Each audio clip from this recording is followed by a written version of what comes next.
Lapsus linguae. Cuando un laico tiene que predicar un sermón, creo que puede ser más útil e interesante partir de uno mismo, con menos pretensiones de enseñar que de cambiar impresiones.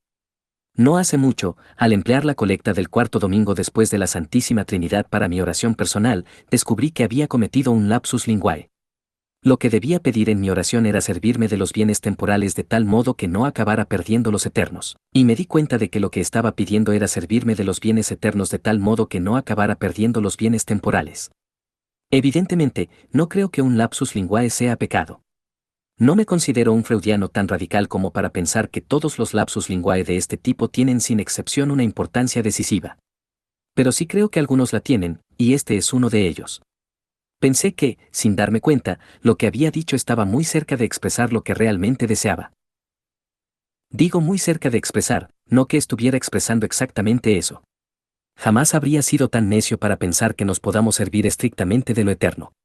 De lo que quería servirme sin perjudicar a mis bienes temporales era de esas horas o momentos en los que me ocupaba de lo eterno y corría peligro. A esto me refiero: rezo, leo un libro devoto, me preparo para recibir o recibo la comunión. Pero, mientras lo hago, dentro de mí hay, por así decir, una voz interior que me invita a ser cauto. Me dice que tenga cuidado, que no pierda la cabeza, que no vaya demasiado lejos, que no queme mis naves. Acudo a la presencia de Dios con mucho miedo a que me ocurra cualquier cosa que se demuestre excesiva e insoportablemente molesta cuando vuelva a la vida ordinaria. No quiero verme arrastrado a ningún propósito del que me arrepienta después. Porque sé que después de desayunar mis sentimientos serán muy diferentes, no quiero que ante el altar me ocurra algo que me obligue a acabar pagando un precio demasiado alto. Sería muy desagradable, por ejemplo, tomarme tan en serio el deber de caridad, mientras estoy delante del altar, que, después de desayunar, deba hacer pedazos la magnífica carta que he redactado el día anterior en respuesta a otra carta insolente y que tengo intención de enviar hoy por correo. Sería un fastidio someterme a un plan de sobriedad que me lleve a prescindir de mi cigarrillo de después de desayunar o, en el mejor de los casos, a convertirlo en una cruel alternativa a otro cigarrillo a media mañana. El arrepentimiento de mis pecados pasados también se vería afectado. Cuando uno se arrepiente, los reconoce como pecados y, por lo tanto, no debe repetirlos. Mejor dejar en suspenso este asunto. La raíz principal de todas estas precauciones es la misma: preservar los bienes temporales. Y conozco más de una evidencia de que esa tentación no es solo mía. En cierta ocasión, un buen escritor, cuyo nombre no recuerdo, se preguntaba: ¿no nos hemos levantado nunca a toda prisa cuando estábamos de rodillas por miedo a que Dios sea demasiado claro si continuamos rezando más tiempo? El relato que les voy a contar es real. Una mujer irlandesa que se acababa de confesar se encontró en las escaleras de la capilla con otra mujer de su pueblo que era su peor enemiga y que prorrumpió en insultos contra ella. «Cobarde», le replicó Biddy. «¿No te da vergüenza hablarme así cuando estoy en gracia y no puedo contestarte? Pero espera y verás. No estaré en gracia mucho tiempo». En la última crónica de Troyope hay un ejemplo tragicómico excelente. El archidiácono, enfadado con su hijo mayor, hace algunas gestiones legales para desfavorecerlo. Las gestiones podrían haber aguardado unos cuantos días, pero Troyope explica por qué el archidiácono no espera. Antes de que llegue el día siguiente, tiene que rezar sus oraciones de la noche y sabe que la frase «perdona nuestras ofensas como también nosotros perdonamos a quienes nos ofenden» le impedirá llevar a cabo sin peligro sus hostiles planes. Así que se adelanta, decide presentarse ante Dios con un fait accompli. Este es un ejemplo radical de las precauciones a las que me refiero: el hombre no se arriesga a alcanzar los bienes eternos sin poner a salvo previamente los bienes temporales. Esta es mi tentación pertinazmente recurrente: lanzarme al mar. Creo que San Juan de la Cruz llamaba mar a Dios, y, una vez allí, no sumergirme, no nadar, no flotar, sino limitarme a salpicar y chapotear, procurando no meterme en honduras y sujeto a la cuerda que me ata a los bienes temporales. Esta tentación no es la misma que las tentaciones que nos asaltan al principio de la vida cristiana. Entonces peleábamos, al menos yo peleé, contra la plena aceptación de los bienes eternos. Y después de luchar, de ser derrotados y de rendirnos, pensábamos que todo sería una plácida travesía. La otra tentación viene después. Va dirigida contra quienes en principio ya han aceptado esas exigencias y se esfuerzan de algún modo por cumplirlas. Nuestra tentación consiste en buscar con entusiasmo un mínimo que aceptar. De hecho, nos parecemos mucho a los contribuyentes honrados pero reticentes. Estamos básicamente de acuerdo con un impuesto. Hacemos honradamente nuestra declaración. Pero tememos que nos suban ese impuesto. Ponemos mucho cuidado en no pagar más de lo necesario. Y esperamos, con una ferviente esperanza, que, después de pagar, nos quede lo suficiente para vivir. Y fíjense en que estas precauciones que el tentador nos susurra al oído están todas justificadas. De hecho, yo creo que, después de nuestra primera juventud, no suele intentar engañarnos con una mentira directa. La justificación es la siguiente. Es muy probable que nuestros sentimientos religiosos, nuestros antepasados lo llamaban entusiasmo, nos arrastren hacia propósitos y actitudes de los que, no con intenciones pecaminosas, sino racionalmente, no cuando seamos más mundanos, sino más experimentados, nos tengamos que arrepentir. Podemos volvernos escrupulosos o fanáticos, llevados no por el fervor, sino por la presunción, quizá emprendamos tareas que nunca nos han pedido. Esta es la parte de verdad que hay en la tentación. La mentira consiste en sugerirnos que nuestra mejor protección es una prudente estima hacia la seguridad de nuestro bolsillo, nuestras gratificaciones habituales y nuestras ambiciones. Una gran falsedad. La verdadera protección hay que buscarla en otro sitio, en las costumbres cristianas, en la teología moral, en un sólido pensamiento racional, en el consejo de los buenos amigos y de los buenos libros, y, si es necesario, en un director espiritual avesado.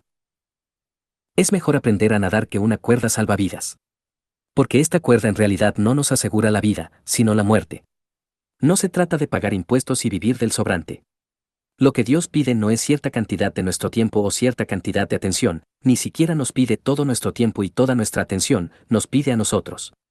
Para todos y cada uno son válidas las palabras del Bautista, conviene que Él crezca y que yo disminuya. Será infinitamente misericordioso con nuestras repetidas faltas, pero no conozco ninguna promesa de que vaya a aceptar prudentes componendas. Porque, en última instancia, no va a darnos nada que no sea Él mismo, y solo puede darlo en la medida en que nuestra autoafirmación desaparezca y deje espacio para Él en nuestra alma. Convenzámonos, no quedará nada propio de lo que vivir, no quedará vida ordinaria. Con esto no quiero decir que todos estemos necesariamente llamados al martirio o al ascetismo. Puede ser. Para algunos, nadie sabe para quiénes, la vida cristiana incluirá muchos esparcimientos y muchas ocupaciones que les resultarán por naturaleza agradables. Pero las recibirán de manos de Dios. En el cristiano perfecto formarán parte de su religión, de su servicio, en la misma medida que sus deberes más costosos, y sus desayunos serán tan cristianos como sus ayunos. Lo que no se puede admitir, lo que solo debe existir como un enemigo no derrotado, pero combatido a diario, es la idea de que hay algo nuestro, algún área extraescolar en la que Dios no nos vaya a exigir. Él lo pide todo, porque es amor y debe obrar el bien en nosotros. No puede obrar el bien en nosotros a menos que seamos suyos. Cuando intentamos reservarnos para nosotros una zona, estamos intentando reservarnos una zona mortal. Él, por amor, lo pide todo. Con él no se regatea. Aquí está, en mi opinión, el significado de las máximas que más me aterran. Dice Tomás Moro, si contratas con Dios cuánto le vas a servir, comprobarás que firmaste en nombre de ambas partes. Lab, con su voz severa y fría, dice, muchos serán despedidos el último día no por no haber dedicado tiempo y esfuerzo a su salvación, sino por no haber dedicado el tiempo y el esfuerzo suficientes, y, en su época bemenita, más rica aún, si no elegiste el reino de Dios, al final dará igual que elegiste en su lugar. Son palabras duras de oír. Dará igual que hayamos elegido las mujeres o el patriotismo, la cocaína o el arte, el whisky o un puesto en el Consejo de Ministros, el dinero o la ciencia. Desde luego, no habrá ninguna diferencia importante. No habremos alcanzado el fin para el que hemos sido creados y habremos rechazado lo único que colma. ¿Acaso le importa a un hombre que está muriendo en el desierto cuál de las opciones que tomó le desvió de la ruta correcta? Es curioso que, en este tema, el cielo y el infierno hablen con una única voz. El tentador me dice, ten cuidado. Piensa cuánto te va a costar la buena decisión de aceptar esta gracia. También el Señor nos dice que valoremos el precio. Incluso en los asuntos humanos se da mucha importancia a la coincidencia de aquellos cuyo testimonio rara vez coincide. En este caso aún más. Al parecer los dos tienen muy claro que quedarse chapoteando no vale de nada. Lo que importa, lo que el cielo desea y lo que el infierno teme, es precisamente ese paso más que nos hace sentir inseguros, que nos priva del control. Aún así, no pierdo la esperanza. En este punto me vuelvo lo que algunos llamarían muy evangélico, o, en cualquier caso, muy antipelagiano. No creo que ningún esfuerzo de mi voluntad pueda acabar de una vez por todas con este anhelo de responsabilidades limitadas, con esta fatídica cautela. Solo Dios puede hacerlo. Yo tengo mucha fe y esperanza en que lo hará. Eso no significa que pueda, como suele decirse, esperar sentado. Lo que Dios hace por nosotros lo hace en nosotros. Ese proceso lo veré expresado, y no me engañaré, en el repetido ejercicio, día tras día y hora tras hora, de mi propia voluntad para renunciar a esa actitud, especialmente cada mañana, porque esa actitud crece cada noche envolviéndome como un nuevo caparazón. Las faltas serán perdonadas, lo que resulta fatal es el conformismo, la presencia permitida y habitual de una zona de nosotros mismos que seguimos reivindicando como nuestra. Quizá en esta vida no expulsemos nunca de nuestro territorio al invasor, pero debemos pertenecer a la resistencia, no al gobierno de Vichy. Y, por propia experiencia, hay que volver a empezar cada día. Nuestra oración de la mañana debería ser la de la imitación, da odie perfecta incipere, dame gracia para que comience hoy perfectamente, porque no es nada cuanto hice hasta aquí.